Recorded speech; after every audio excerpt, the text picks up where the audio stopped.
Assalamualaikum dan salam sejahtera. Pada hari ini kami akan membentangkan tentang isu jenayah di kampung mengikut 3 kampung pilihan. Sebelum tu, mari saya perkenalkan ahli kumpulan kami iaitu Ainul Fazira, Nik Nur Natasha Arisa, Eliana Suzianti, Amira Nasuha dan Siti Hawa. Seperti yang kita tahu, pada zaman yang moden ni, hampir setiap hari kita didedahkan dengan laporan berkenaan dengan masalah-masalah sosial ataupun jenayah di negara kita. Okay, jenayah ni sebenarnya tidak hanya tertumpu kepada setengah golongan je. Malah dia melibatkan semua lapisan masyarakat, termasuklah kanak-kanak, remaja, orang dewasa dan juga warga tua. Dan sebagai contohnya adalah jenayah penyalahgunaan bahan. Jenayah penyalahgunaan bahan di negara kita ni semakin hari semakin menunjukkan peningkatan yang tinggi, terutamanya dadah. Dan jenayah-jenayah seperti ini biasanya bermula daripada usia yang muda, iaitu remaja. Baik, seterusnya saya akan menerangkan tentang latar belakang ketua wanita ataupun informan kami dan juga latar belakang kampung yang kami kaji. Okey, latar belakang ketua wanita yang pertama, beliau bernama Mahawa binti Miskam ataupun Makwa atau Cik Awa, dan beliau berusia 49 tahun. Beliau berasal daripada Batu Pahat, Johor, dan jawatan yang disandang oleh beliau adalah Ketua Wanita Cawangan Kampung Baru Mukim 7. Beliau telah dilantik pada tahun 2013 sehingga sekarang. Okay, nama kampung yang pertama ni adalah Kampung Baru Mukim 7 dan dia terletak di Batu Pahat, Johor. Okay, dalam kampung ni terdapat 150 buah rumah dan penduduknya terdiri daripada bangsa Melayu, Jawa dan juga Banjar. Dari segi sektor ekonomi pula, sektor ekonomi kat sini yang paling utama adalah kebun sawit. Tapi ada juga penduduk-penduduk kampung yang bekerja swasta dan juga kerajaan. Okay, dari segi kemudahan yang ada kat kampung ni juga, menurut ketua wanita, ianya memuaskan dari segi sekolah, tadika, masjid, kedai-kedai dan sebagainya. Cukup memuaskan. Okey, dari segi penempatan pula,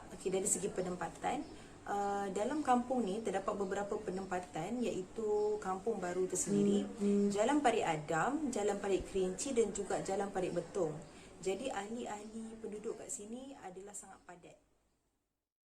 Seterusnya berkenaan dengan latar belakang ketua wanita yang kedua. Ketua wanita yang kedua bernama Rosmaliza binti Abdullah, ataupun lebih senang dipanggil sebagai Kak Zah. Beliau berusia 47 tahun dan tinggal di Kuala Kerai, Kelantan. Beliau seorang ibu tunggal dan mempunyai 4 orang anak. Jawatan yang disandang oleh beliau sekarang adalah Ketua Penerangan Serikandi Bersatu dan telah dilantik pada tahun 2019 sehingga sekarang. Okay, nama kampung yang seterusnya ini adalah Kampung Bukit Mastung, Mukim Kuala Stung, Kelantan. Okay, dalam kampung ni terdapat 230 buah rumah dan semua penduduknya terdiri daripada bangsa Melayu. Dari segi sektor ekonomi kebanyakannya penduduk kampung ni melakukan pekerjaan-pekerjaan kampung seperti penuri getah, berkebun di ladang sawit dan juga peniaga kedai runcit. Tapi belia-belia kat kampung ni kebanyakan telah berhijrah keluar disebabkan oleh kekurangannya peluang pekerjaan di kampung tersebut. Dari segi kemudahan pula, kampung ni tidak terdapat kemudahan yang banyak seperti ketiadaan klinik desa dan sebagainya. Jadi hanya ada beberapa kemudahan dan sekolah pun ada di kawasan yang berlainan. Okey, yang terakhir, nama ketua wanita yang telah kami temu bual adalah Nurizan binti Abdul Rahman ataupun lebih senang dipanggil sebagai Cik J. Okay, beliau berusia 48 tahun dan berasal daripada Kampung Teluk Kinta, Kota Baru, Kelantan. Beliau sekarang bekerja sebagai pengamal undang-undang, peguam bela dan peguam acara. Terdapat beberapa jawatan yang disandang oleh beliau iaitu yang pertama ialah Ketua Wanita Parti Amanah Pangkalan Cepa, kedua Bendahari Persatuan Prihatin Pangkalan Cepa Prihatin, dan yang ketiga ialah Timbalan Pengurusi Persatuan Orang Kota Baru. Beliau juga telah dilantik pada tahun 2018 sehinggalah sekarang. Nama kampung yang terakhir ini adalah Kampung Teluk Kinta, Kota Baru, Kelantan. Dan menurut Puan Norizan ni, kampung ni terletak lebih kurang 1 kilometer daripada lapangan terbang Pangkalan Cepa, dan kampung ni adalah berhampiran dengan pinggir bandar. Penduduk kampung kat sini terdapat seramai 1,000 orang penduduk kampung, dan dari segi kemudahan di kampung ni sangat baik dan tak ada masalah lah. Selain daripada itu juga, kampung ni juga dikenali sebagai Kampung Padang Putih. Baiklah, seterusnya saya akan terangkan tentang isu-isu jenayah yang berlaku di kampung, iaitu di Kampung Baru, Kampung Bukit Mas dan juga Kampung Teluk Kinta. Isu yang berlaku di Kampung Baru ni adalah masalah dadah. Masalah dadah yang berlaku di kampung tersebut telah menyebabkan pelbagai masalah lain yang berlaku, seperti kes kecurian dan juga kes keganasan rumah tangga. Seterusnya adalah isu jenayah yang berlaku di Kampung Bukit Mas Tong, iaitu masalah ketum, di mana penagih ketum ni melibatkan pelajar sekolah dan juga orang dewasa, dan biasanya mereka yang terlibat dengan ketum ni lebih ramai, yang terdiri daripada golongan pelajar sekolah yang bawah umur. Selain itu juga, kampung ni dia terkenal dengan tempat proses penjualan dan pembuatan air ketum. Jadi kawasan tu telah menjadi tumpuan dan pemerhatian pihak polis. Seterusnya, isu jenayah yang berlaku di Kampung Teluk Kinta ini juga merupakan kes berkaitan dengan dadah. Seperti juga Kampung Baru, kes dadah yang berlaku di Teluk Kinta ni telah menyebabkan jenayah lain berlaku, sebagai contohnya kecurian, pecah rumah dan sebagainya. Kawasan Teluk Kinta ni juga telah disenaraikan hitam, kawasan yang paling tinggi memiliki kes dadah. Baiklah, isu yang seterusnya adalah gangguan seksual, di mana kes ini berlaku di Kampung Baru. Menurut Puan Hawa, beliau pernah menerima satu laporan di mana seorang perempuan telah menjadi mangsa hendap seorang lelaki. Yang lebih membimbangkan, pernah terjadi kes di mana seorang lelaki menceroboh masuk rumah jirannya dan memeluk anak perempuan jirannya dari belakang. Namun perempuan tersebut sempat melarikan diri. Selain itu juga, pernah berlaku kes kecurian seluar dalam di kampung tersebut. Isu jenayah terakhir iaitu kecurian, di mana kes ini berlaku di Kampung Teluk Kinta.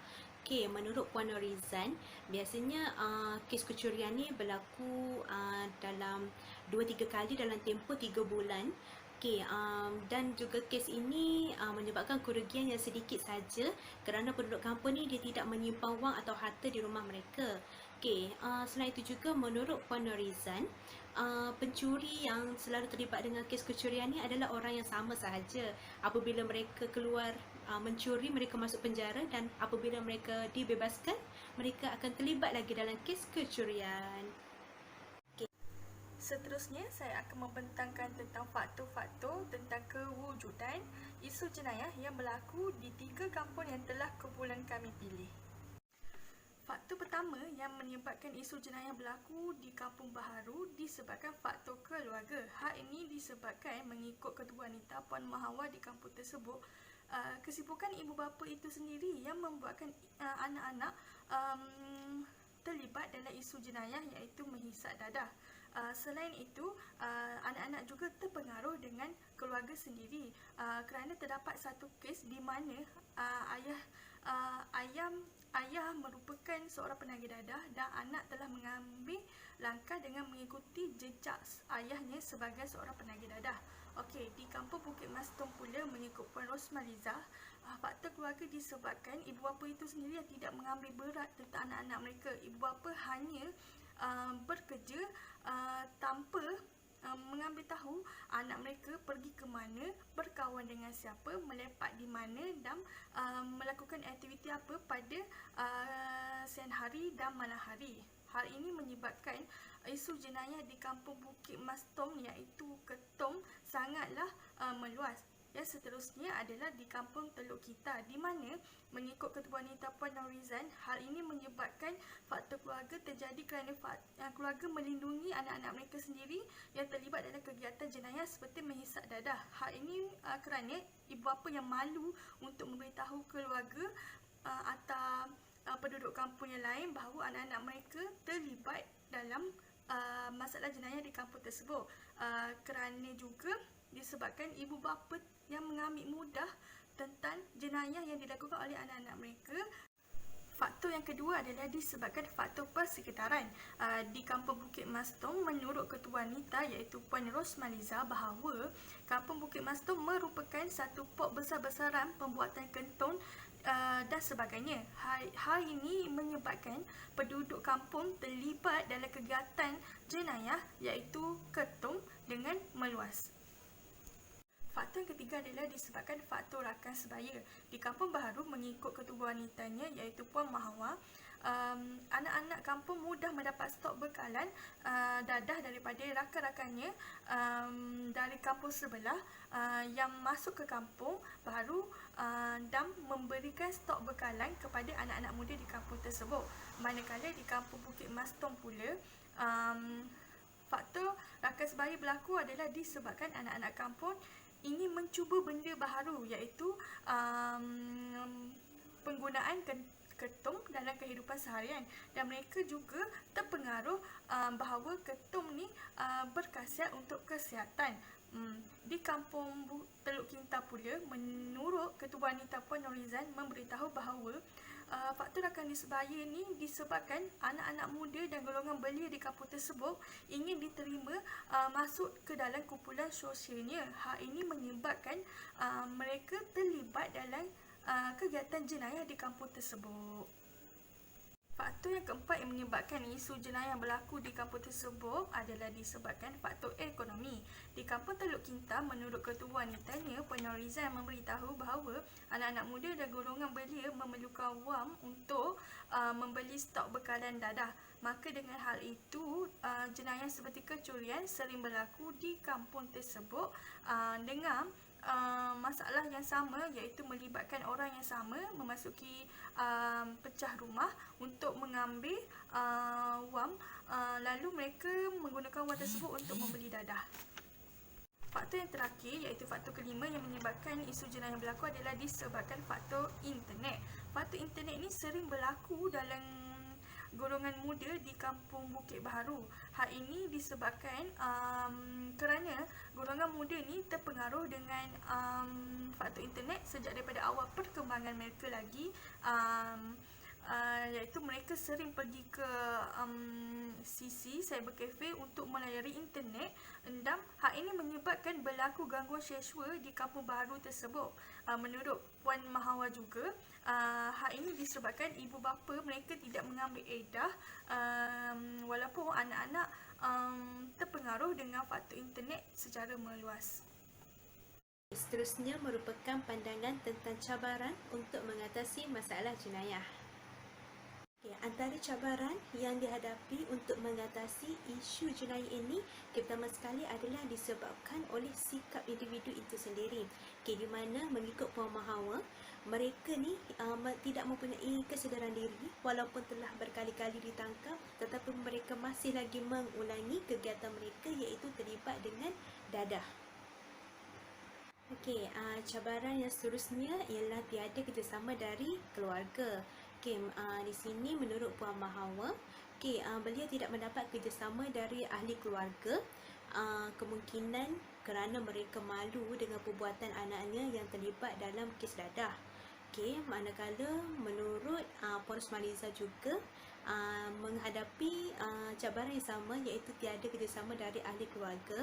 Beliau juga mengatakan bahawa ibu bapa tidak peduli anaknya terlibat dengan kes ketum ini. Cabaran yang seterusnya ialah tiada kerjasama dari ahli masyarakat. Hal ini di mana menurut Puan Rosmaliza, masyarakat di Kampung Bukit Mastong tidak lagi mempedulikan mereka yang terlibat dengan kegiatan ketum ini, memandangkan kegiatan ini telah berlaku sejak dari dulu lagi. Beliau juga menyatakan bahawa mereka yang terlibat dengan ketum ni sudah hilang rasa malu mereka dan masalah penagihan ketum ni bukan lagi satu rahsia di kawasan mereka. Hal ini juga berlaku di kampung Teluk Kinta, di mana masyarakat di kampung tersebut memandang rendah kepada mereka yang terlibat dengan penagihan dadah ni. Mereka merasakan mereka yang terlibat dengan dadah ni sudah tidak ada lagi masa hadapan yang cerah. Selain itu, mereka juga menganggap bahawa mereka sukar untuk berubah jika telah terjebak dengan kegiatan dadah ini. Cabaran yang terakhir adalah orang luar. Cabaran untuk mengurangkan penagihan dadah di kampung baru ini adalah sukar kerana kemasukan kawan-kawan dari luar ke kampung tersebut. Untuk mengenal pasti mereka yang terlibat dengan penagihan dadah ini adalah sukar kerana mereka bukanlah penduduk tetap di kampung tersebut. Hal ini akan bertambah sulit untuk mengurangkan jumlah penagihan pengambilan dadah di kampung tersebut. Peranan pekerja sosial. Pekerja sosial akan membantu klien individu, kelompok atau komuniti untuk meningkatkan kefusian sosial mereka. Antaranya adalah broker. Broker ni membantu pekerja sosial untuk menghubungkan klien dengan sumber dan perkhidmatan yang diperlukan. Macam kita macam pekerja sosial ni menghubungkan klien yang ada masalah ketagihan dadah atau ketuntut pada pihak Agensi Anti Dadah Kebangsaan AADK, ataupun kita hubungkan kampung yang masalah tersebut dengan agensi lain untuk anjurkan program, seperti kita libatkan Agensi Anti Dadah Kebangsaan AADK. Lepas tu kita libatkan Pertubuhan Menangani Gejala Sosial UNGAS, dan kita libatkan Polis Diraja Malaysia iaitu PDRM. Seterusnya adalah fasilitator. Dalam fasilitator ni, pekerja sosial akan bertindak sebagai ketua dalam kumpulan tersebut. Macam kita wujudkan kumpulan terapi yang melibatkan masalah yang ambil ni dekat kampung lah. Kita libatkan kumpulan berdasarkan masalah tersebut. Macam kita wujudkan kumpulan penagihan dadah, kumpulan penagihan ketum, kumpulan gangguan seksual, kumpulan mencuri. Lepas tu kita macam bincang lah apa yang patut dalam tu. Lepas tu sebenarnya tujuan kumpulan terapi ni diwujudkan adalah untuk bertujuan pemulihan dan penyembuhan. Peranan yang lain pula adalah enabler. Enabler ni membantu klien untuk mengatasi masalah yang dihadapinya untuk bagi membolehkan meningkatkan potensi mereka. Contoh, langkah yang boleh diambil adalah kita memberi kaunseling kepada klien yang menyalahgunakan bahan, klien yang mencuri dan klien yang terlibat dengan masalah gangguan secara seksual. Yang kaunseling ni kita bagi kat pelaku dan mangsa. Sebab kadang mangsa dia akan terima kesan tau daripada gangguan secara seksual ni.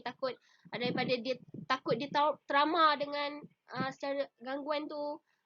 Mungkin saya tak langsung akan beri kesan kepada emosi dia lah. Jadi mangsa gangguan seksual pun perlu untuk dapatkan rawatan kaunseling.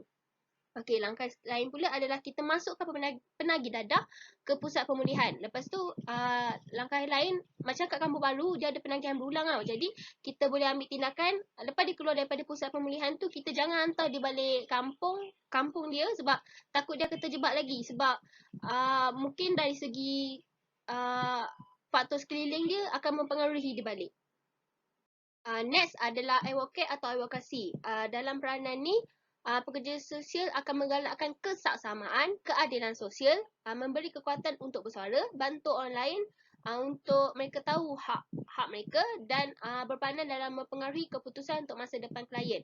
Contoh dalam kes gangguan seksual, pekerja sosial dia akan memupuk kesedaran tentang pentingnya tanggungjawab melindungi anak perempuan kepada semua penduduk kampung. Jadi pekerja sosial dia akan mempengaruhi penduduk kampung tu untuk macam wujudkan sesuatu pasukan keselamatan lah, supaya macam bagi mengelakkan gangguan seksual ini berlaku secara berleluasa.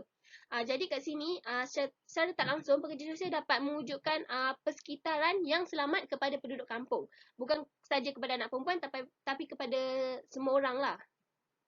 kepada mangsa gangguan seksual ni pula, kita galakkan mereka buat laporan polis terhadap tindakan yang tidak bertekar kepada mereka. Sebab kalau mereka tak laporkan kepada polis benda ni, dia macam akan memburukkan keadaan lagi. Sebab akan menunjukkan masa tu akan tertindas lah. Sebab pelaku akan sewenang-wenangnya bebas tanpa apa-apa hukuman.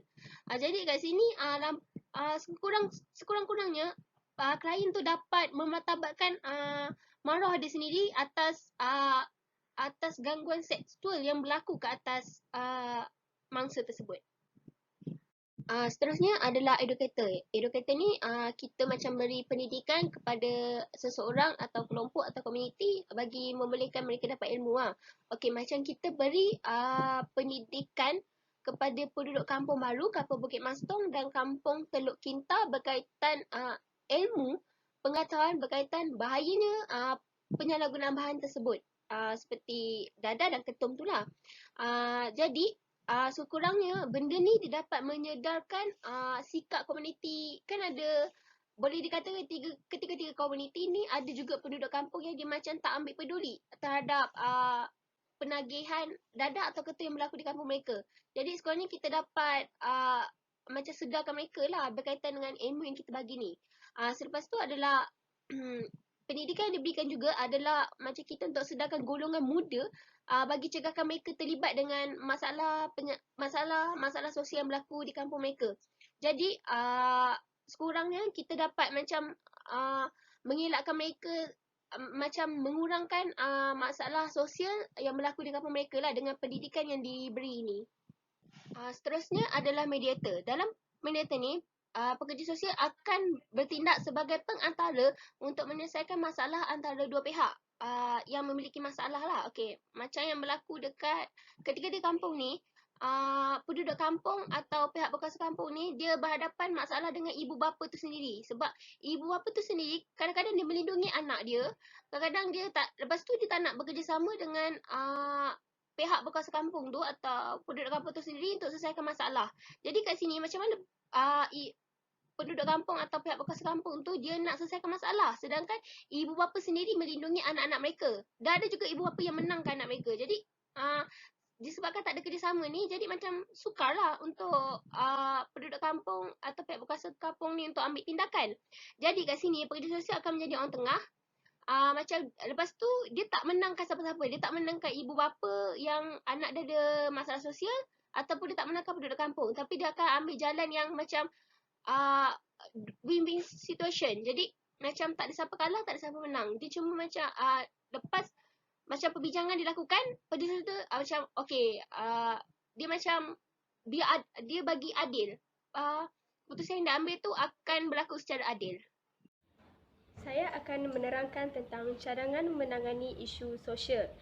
Okey, yang pertama iaitu pantauan ibu bapa atau keluarga, iaitu membina komunikasi dan sentiasa memantau. Di mana membina komunikasi ni kita hendaklah bertanya khabar tentang anak-anak kita setiap hari, iaitu rutin harian yang mereka lakukan, masalah yang mereka hadapi, dan sentiasa memantau di mana sama ada anak kita itu lelaki atau perempuan, kita hendaklah memantau mereka.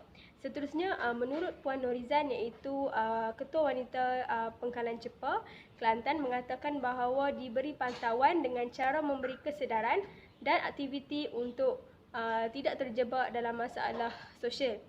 Iaitu Puan Norizan ni mengatakan bahawa pentingnya pantauan ni untuk memberi untuk menjaga mereka punya terjebaknya dalam masalah sosial ni. Iaitu kita sentiasalah melakukan aktiviti seperti riadah dan sebagainya.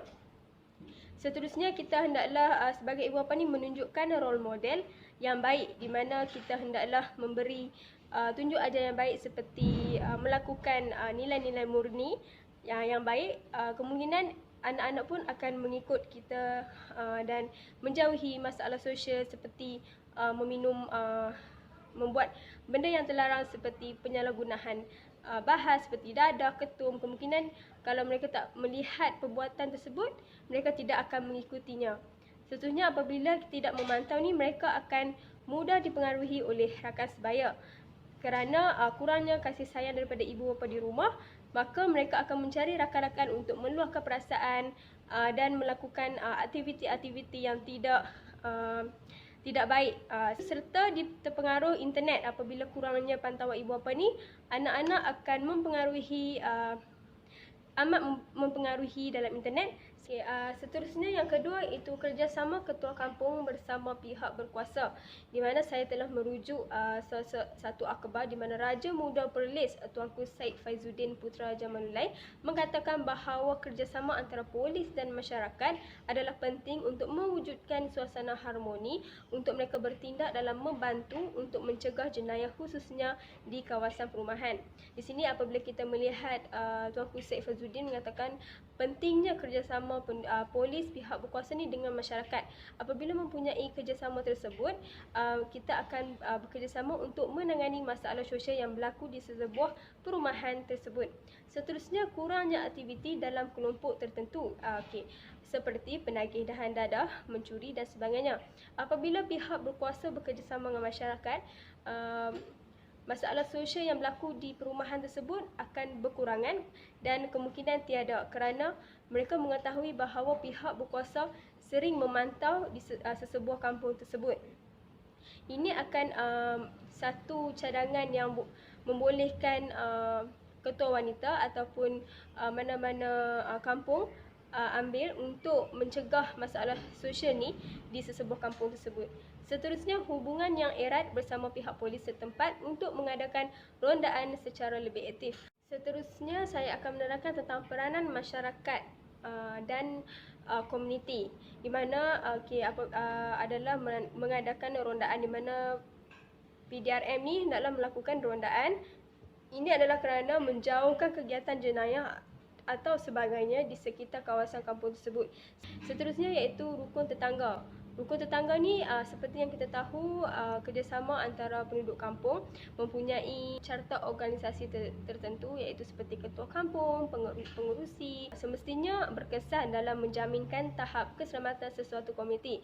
Apabila organisasi ini kukuh dan saling menjalankan tanggungjawab, guru sekolah yang pertama mengenal pasti dalam menguruskan permasalahan remaja, di mana guru sekolah ni seperti mana kita tahu, guru kaunseling adalah peranan utama dalam menjalankan tanggungjawab untuk menangani masalah-masalah sosial seperti pergaduhan, seperti masalah sosial dadah, buli dan sebagainya. Seterusnya, pemantauan terhadap pelajar daripada melakukan masalah sosial, di mana pemantauan ini bukan sekadar guru kaunseling, maka semua guru di dalam sekolah tersebut hendaklah memantau pelajar-pelajar ni daripada melakukan masalah sosial.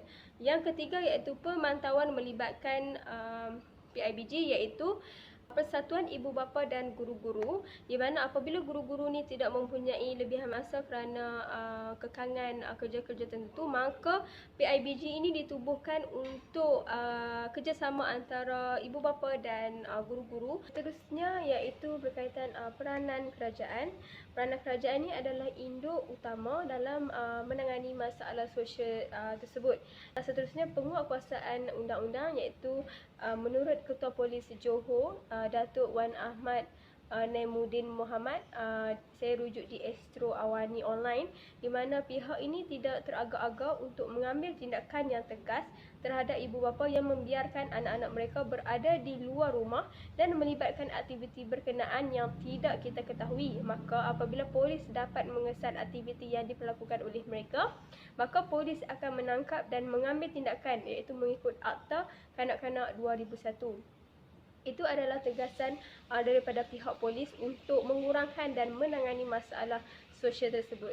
Kesimpulannya, hasil daripada perbincangan kami bersama dengan Ketua Wanita Kampung, jenayah ini boleh terjadi disebabkan beberapa faktor, dan antara faktor-faktor utamanya adalah faktor keluarga, faktor persekitaran, faktor rakan sebaya dan lain-lain. Oleh sebab tu, ahli komuniti mestilah bekerjasama untuk mengurangkan dan membanteras daripada jenayah ini daripada berlaku, dan peranan pekerja sosial juga perlu dimainkan dengan baik. Ringkasnya, setiap institusi ataupun pihak mestilah memainkan peranan yang penting dalam mengelakkan perkara ini daripada berlaku dan mengurangkan daripada terus berleluasa. Sekian, terima kasih.